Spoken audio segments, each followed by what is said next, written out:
This is what I get when I try to start my car.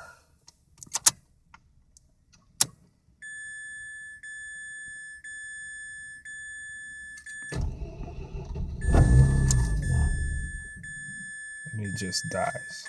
I'm gonna try it one more time.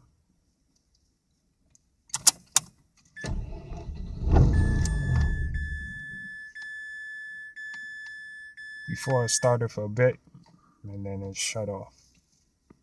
That's how much gas I have. When I put about 3 gallons, but I'm gonna put some more, I guess.